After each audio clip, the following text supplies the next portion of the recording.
Muitas pessoas têm dúvidas sobre o café. Afinal de contas, lá na internet nós temos dezenas de conteúdos falando sobre os benefícios do café e outras dezenas de conteúdo falando sobre os malefícios do café. Nesse vídeo eu vou deixar bem claro para vocês o porquê algumas pessoas precisam deixar o café. Afinal de contas, essa bebida que é tão consumida pelos brasileiros pode ser ruim de verdade para algumas pessoas, porque elas têm condições específicas e eu vou tentar explicar aqui para vocês de um jeito simples, mas bem detalhado, para que você não saia desse vídeo com nenhuma dúvida na sua cabeça. Se você se interessa em aprender quem precisa largar o café, fica até o final do vídeo. Meu nome é Christian Morato, eu sou médico e você está assistindo mais um vídeo sobre saúde aqui no meu canal. Canal este, aliás, que posta bastante conteúdo por semana. Se você não quer perder nenhum conteúdo, se inscreve no canal, ativa o sininho de notificações e não se esquece de deixar o seu like e seu comentário dizendo o que você achou desse vídeo lá no finalzinho.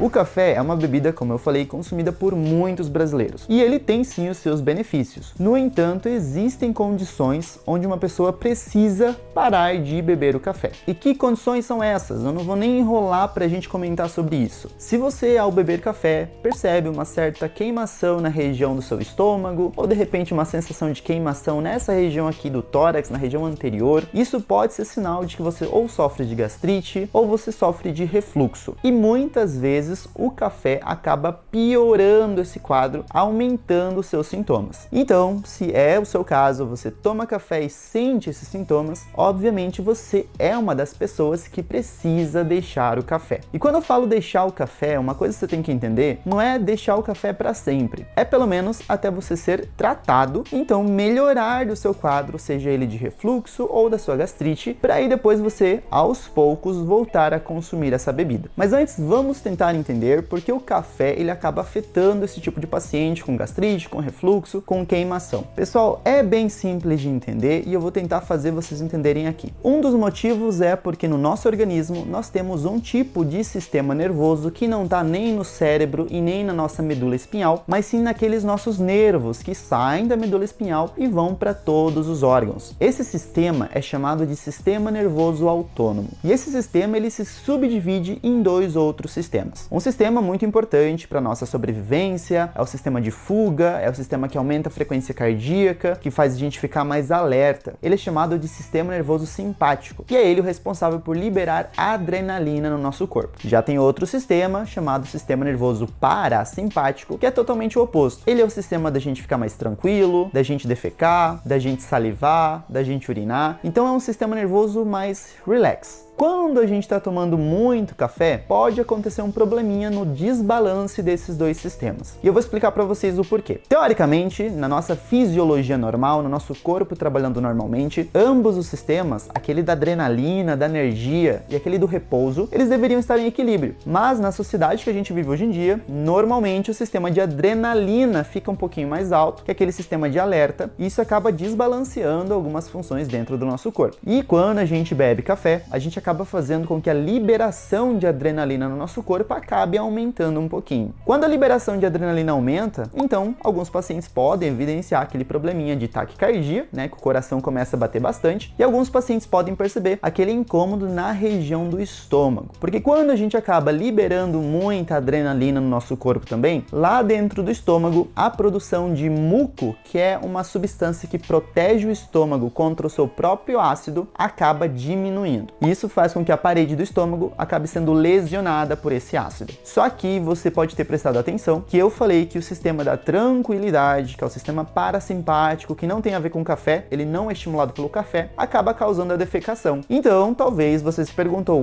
por que é que quando eu bebo café, eu quero ir direto pro banheiro fazer o número 2? A resposta é bem simples, pessoal. O café, ele não atua apenas no sistema nervoso simpático, que é o da adrenalina. Ele também consegue estimular a liberação de um hormônio lá no estômago. Isso mesmo. O seu estômago, ele produz um hormônio. O nome desse hormônio é gastrina. E a gastrina, ela é responsável de aumentar a produção de ácido e aumentar também algo chamado peristaltismo, que é o movimento que o seu intestino faz. Sabe quando você tá com fome e você escuta aquele movimento do seu intestino? Aquele barulhinho do estômago roncando? Isso é o peristaltismo acontecendo. O que acontece então é que quando você toma café, você diminui a produção de mucosa, que é a sua barreira defensiva, você aumenta a produção de ácido, o que acaba lesionando inflamando o seu estômago e você aumenta o peristaltismo, que é aquele movimento intestinal que aumenta a defecação das pessoas. Então, para a pessoa, por exemplo, que sofre de intestino irritável, que é uma doença onde alguns meses a pessoa fica ali com bastante diarreia, outros meses a pessoa fica constipada, né, não consegue defecar. Então, nesse tempo de diarreias, se o paciente tomar café, ele vai piorar a condição dele, ele vai ter muito mais diarreia e por isso ele vai ter outros probleminhas, que é não conseguir absorver os nutrientes da alimentação dele. Afinal de contas, se você está tendo um trânsito intestinal muito intenso, esse trânsito vai eliminar muito rapidamente aquele alimento que você consumiu e não dá tempo de absorver quase nada. E agora eu acho que eu vou acertar a maior parte do público que está assistindo esse vídeo. Se você é daquelas pessoas que precisa tomar um copinho de café para você se sentir com mais vigor, com mais energia para poder fazer alguma coisa, para poder trabalhar, para poder fazer exercício, ou seja o que for, então você é uma daquelas pessoas que precisa largar o café pelo menos por um tempo. Deixa eu explicar para vocês rapidinho. Nós temos, além daquele sistema da adrenalina que eu comentei, um sistema do estresse, que ele tem muita relação com o cortisol, que é um hormônio que a gente produz, e eu vou chamar ele aqui de hormônio do estresse. Esse cortisol, ele normalmente aumenta bastante durante a manhã, e isso ajuda a gente a ficar mais atento, assim como a adrenalina faz. O que acontece é que, na verdade, a pessoa, quando ela está sob muito estímulo do café, os níveis de cortisol podem estar tão altos que, ao invés de ajudar na atenção da pessoa junto com a adrenalina, a pessoa acaba não tendo uma resposta tão boa e acaba sofrendo de alguns outros quadros. Por exemplo, o aumento do açúcar no sangue e vários outros probleminhas aqui. Então, se você acaba sofrendo desse quesito de precisar do café para sentir energia, a minha dica é: tenta largar o café aos poucos. Você vai perceber que essa necessidade do café vai sumindo com os dias. Lembrando que nos primeiros dias vai ser horrível, porque você já vai estar viciado naquela substância. Então, você vai tentar largar, vai parar por uns dias, você vai perceber uma melhora ali do seu estômago, você vai perceber uma melhora da sua queimação e aquela atenção que você precisaria não depende mais do café. Você consegue isso meio que naturalmente, sem necessitar de um estimulante. E depois, eu vou ficar sem café para sempre? A resposta é não, você não precisa largar o café para sempre. É aquilo que eu falei, é uma moderação, você vai mudar o seu hábito para algo mais saudável e você pode tomar o seu cafezinho lá de vez em quando depois de alguns meses. A minha recomendação aqui é, pelo menos tenta por 3 meses, caso você esteja nesse quadro que eu citei, e aí depois você volta ao café devagar. Também não é preparar uma garrafa de café e tomar 1 litro de café durante a tarde, que isso não vai ajudar. E outra coisa, se você não está dentro de nenhuma dessas condições que eu falei, beba café durante a manhã, é o melhor momento para tomar café. Afinal de contas, você não quer uma adrenalina muito alta durante o período noturno e nem durante o período da tarde, porque isso pode afetar o seu sono. Muitas pessoas sofrem de insônia por culpa do café. O café é um baita estimulante, e se você tomar café durante a tarde, às vezes o seu nível de adrenalina está tão alto durante a noite que você não consegue dormir. Então, as minhas dicas que eu tenho para você são essas hoje.